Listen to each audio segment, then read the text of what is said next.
back a space. We must return to the moment when, having deposited her Pekingese dog in her stateroom, the girl with the red hair came out again on deck. This happened just about the time when Eustace Hignett was beginning his narrative. Now, the bustle which precedes the departure of an ocean liner was at its height. Hoarse voices were crying, "All for the shore!" The gangway was thronged with friends of passengers returning to land. The crowd on the pier waved flags and handkerchiefs and shouted unintelligibly. Members of the crew stood alertly by the gangplank, ready to draw it in as soon as the last seer off had crossed it. The girl went to the rail and gazed earnestly at the shore. There was an anxious expression on her face. She had the air of one who was waiting for someone to appear. Her demeanour was that of Mariana at the moated grange. "He cometh not," she seemed to be saying. She glanced at her wrist watch, then scanned the dock once more. There was a rattle as the gangplank moved inboard and was deposited on the deck. The girl uttered a little cry of dismay. Then suddenly her face brightened, and she began to wave her arm to attract the attention of an elderly man with a red face made redder by exertion, who had just forced his way to the edge of the dock and was peering up at the passenger-lined rail. The boat had now begun to move slowly out of its slip, backing into the river. Ropes had been cast off, and an ever-widening strip of water appeared between the vessel and the shore. It was now that the man on the dock sighted the girl. She gesticulated at him. He gesticulated at her. She appeared helpless and baffled, but he showed himself a person of resource, and of the stuff of which great generals are made. Foch is just like that, a bird at changing preconceived plans to suit the exigencies of the moment. The man on the dock took from his pocket a pleasantly rotund wad of currency bills.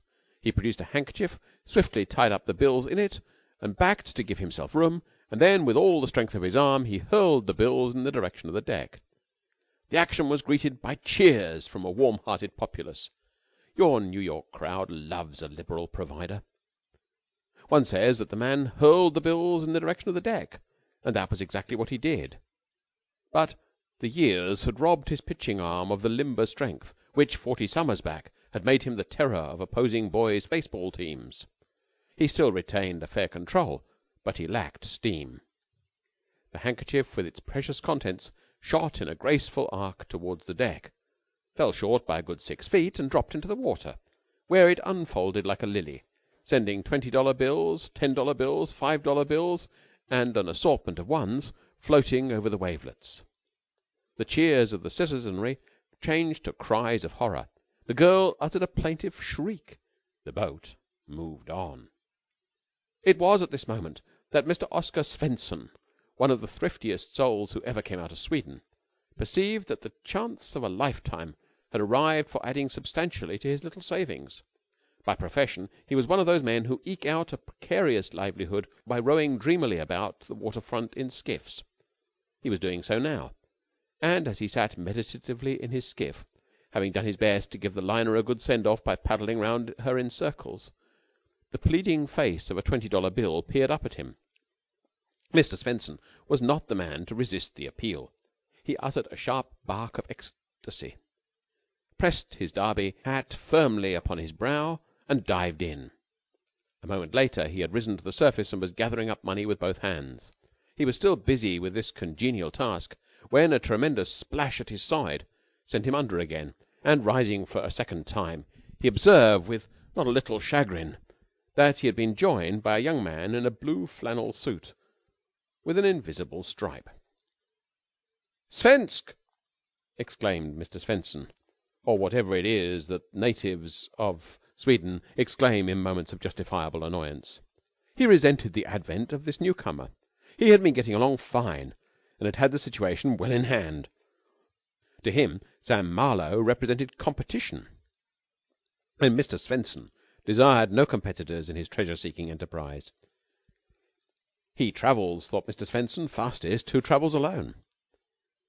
Sam Marlowe had a touch of the philosopher in him. He had the ability to adapt himself to circumstances. It had been no part of his plans to come whizzing down off the rail into this singularly soup-like water which tasted in equal parts of oil and dead rats, but now that he was here he was prepared to make the best of the situation. Swimming, it happened, was one of the things he did best, and somewhere among his belongings at home was a tarnished pewter cup which he had won at school in the Saving Life competition. He knew exactly what to do.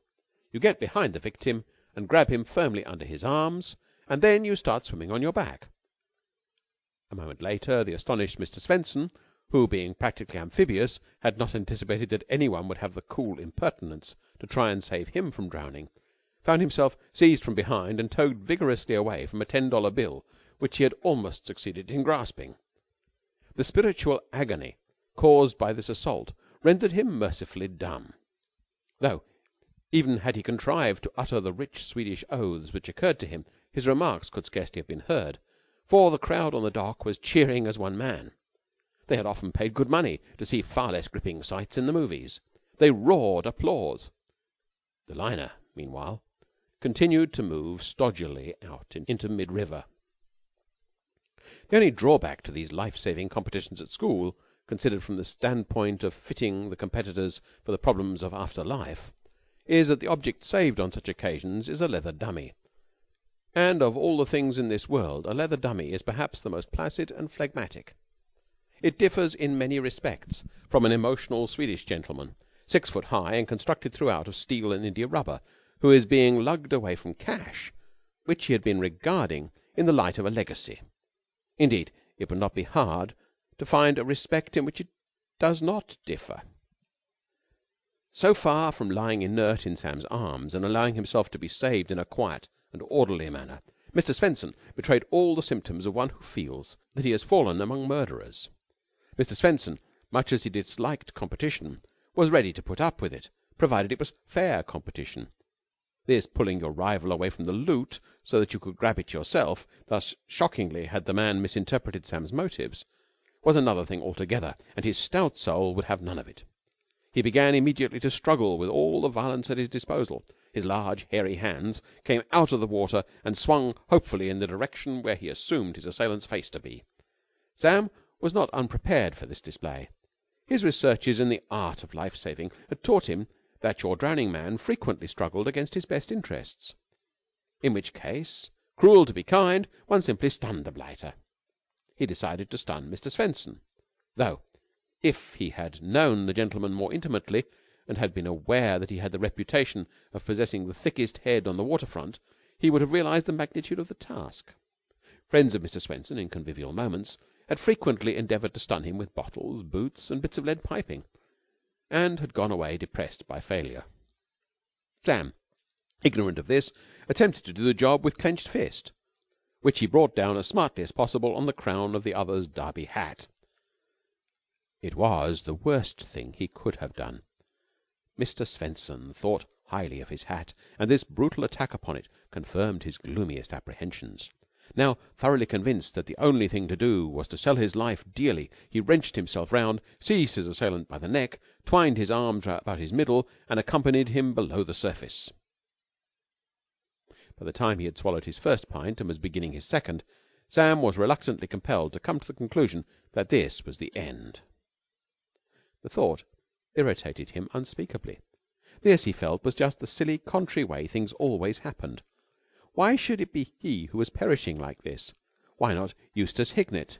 Now, there was a fellow whom this sort of thing would just have suited. Broken-hearted Eustace Hignett would have looked on all this as a merciful release. He paused in his reflections to try to disentangle the more prominent of Mr. Swenson's limbs from about him. By this time he was sure that he had never met anyone he disliked so intensely as Mr. Swenson, not even his Aunt Adeline. The man was a human octopus. Sam could count 7 distinct legs twined around him and at least as many arms. It seemed to him that he was being done to death in his prime by a solid platoon of Swedes. He put his whole soul into one last effort. Something seemed to give. He was free. Pausing only to kick Mr. Swenson in the face, Sam shot to the surface. Something hard and sharp prodded him in the head. Then something caught the collar of his coat, and finally, spouting like a whale, he found himself dragged upwards and over the side of a boat. The time which Sam had spent with Mr. Swenson below the surface had been brief, but it had been long enough to enable the whole floating population of the North River to converge on the scene in scows, skiffs, launches, tugs, and other vessels. The fact that the water in that vicinity was crested with currency had not escaped them.